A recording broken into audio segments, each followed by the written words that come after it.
I mean, if you've convinced someone that they want to sign up because they want something from you, well, then you have to deliver something of value to them, not just buy from me, please, please, please, right?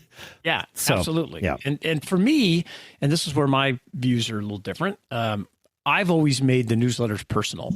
And I've always had, and we would jokingly call it the monologue.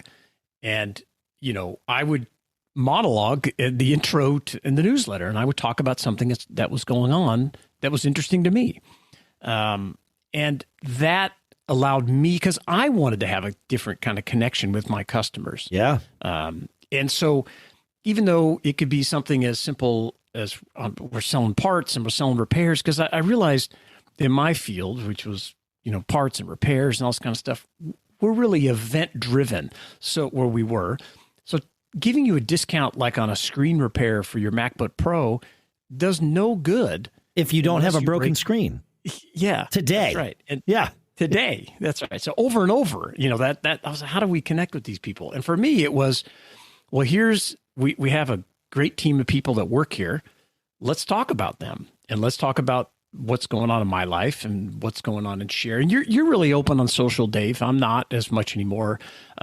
But you do that. You do the same kind of thing. I to a degree. Right? I'm not as good as I have been. But I go in fits and starts where I will be sharing things and then I'm not consistent with it, which I realize is part of what you need to do on social to keep people engaged. Very different with an email newsletter where you want to share things when you have something to share. It's different, but yeah.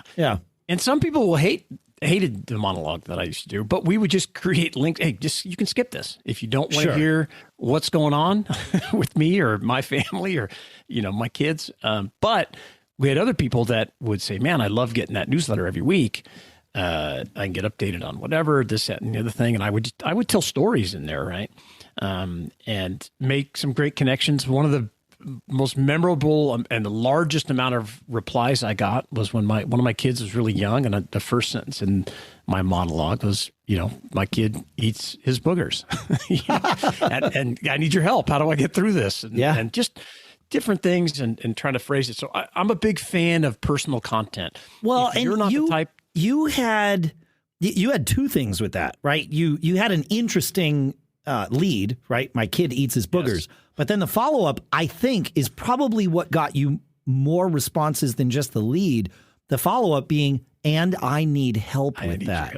Right? Yeah. Because everyone wants to help. And there's a lot of people out there that have had kids, and many of them probably ate their boogers. And so you had an audience of people that, you had cultivated, they were fans of yours, and now you opened the door and said, hey, if you've got any suggestions, let me know. Point. And now, the floodgates open, right? I'm going to add that to my notes. That's right. Help. Well, but that's the key is making it so that people know that they can reach out to you. And honestly, that's something I'll say we've stumbled with on this show. We've done it incorrectly at times where we haven't done a monologue. We've reintroduced that over the last 6 months, where we'll start the show with something that's happened for either one of us. And it's a pretty natural thing. Sometimes we don't even know what that monologue's going to be when we hit record, but we give ourselves that moment in the beginning of the show to share something personal that's relevant to the overall structure of what the show is before we get into our content. And it has helped. There's more of you reaching out. Yeah. And you can reach out to us. Like we said, connect with us on LinkedIn, but also simply send us a note, feedback@businessshow.co. We'd love to hear from you. It's great. Yeah. Yeah.